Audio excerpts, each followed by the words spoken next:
In the summer of 1975, 19-year-old Bill Gates and his partner Paul Allen formed Microsoft. Their ongoing work with Ed Roberts' Altair computer company became so consuming that Bill dropped out of Harvard just before his senior year and moved to Albuquerque. Mary Gates was deeply disappointed by her son's decision. We told him that we'd put some money aside for him to attend school, and if he didn't finish in a few years, we'd have to make some other use of those funds. And by that time, he allowed us out. That would be okay. He'd probably be able to afford to go back if and when the time came. Bill was certain that he had made the right decision, but making it in software wouldn't be so easy. The personal computer scene at that time was populated by users who were eager to share new information and software without paying for it. It was a practice that put Bill at odds with his peers. You know, it was a bunch of high school kids and college kids who were doing something very non-mainstream. And Bill was very unpopular because he said, "Hey guys, don't steal this stuff. We made it and we own it." And that was, yeah, he was one of the business guys in what was a lot of geek hackers. In fact, Gates wrote an open letter to computer hobbyists, chastising them about making copies of Microsoft's program. He stated, "As the majority of hobbyists must be aware, most of you steal your software. Hardware must be paid for, but software is something to share. Who cares if the people who worked on it get paid? Is this fair? But those who have been reported to us may lose in the end."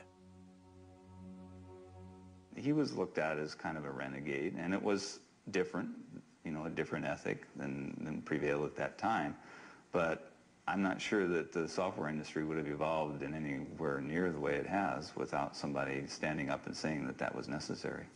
Bill had also been battling with Ed Roberts, who considered him spoiled and obnoxious.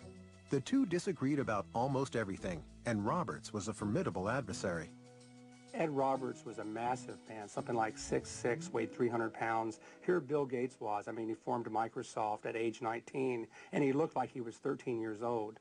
He was standing up to this bear of a man, going face-to-face with him and screaming and shouting matches. A final confrontation came in May of 1977, when Roberts sold his business, and Gates had to sue to keep the software he and Paul Allen created for the company. Gates won.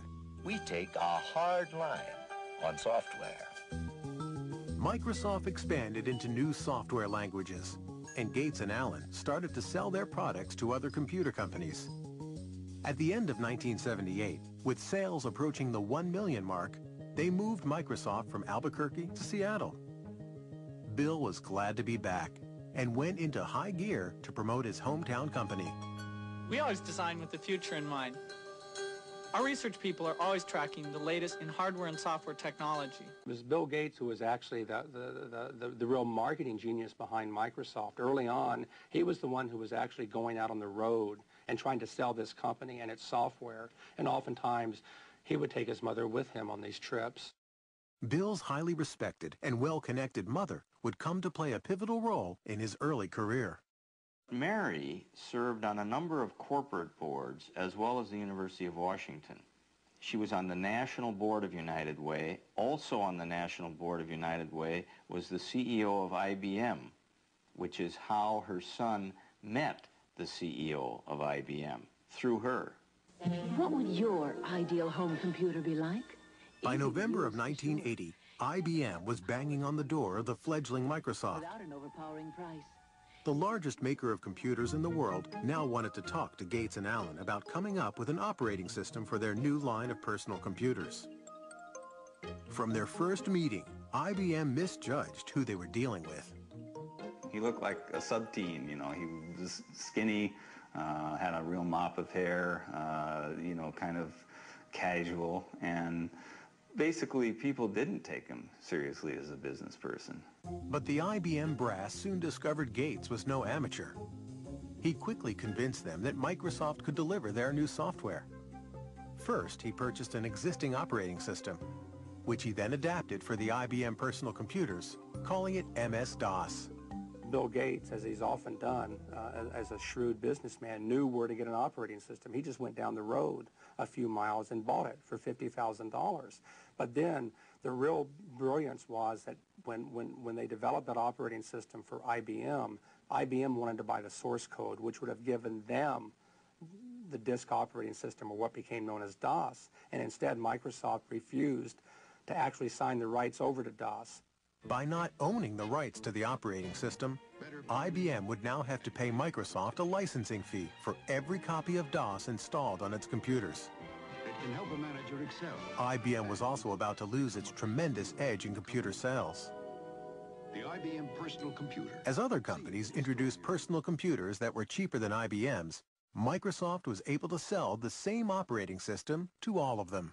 There were all kinds of computers that were being conceived at that point in time. And it struck me that I don't know who will win in the hardware business, but Microsoft has a very good chance to win in the software business. Between 1978 and 1981, Microsoft's growth was staggering. The staff was enlarged from 13 employees to 128. Revenues mushroomed from $4 to $16 million. By 1983, 30% of all the personal computers in the world were running Microsoft software. Still, Bill Gates never took his eye off the bottom line.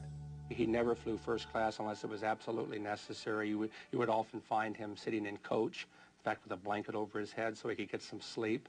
So his parents taught him well early on the value of money and hard work, and translated later into his life with not only how he ran his personal life, but how he ran Microsoft.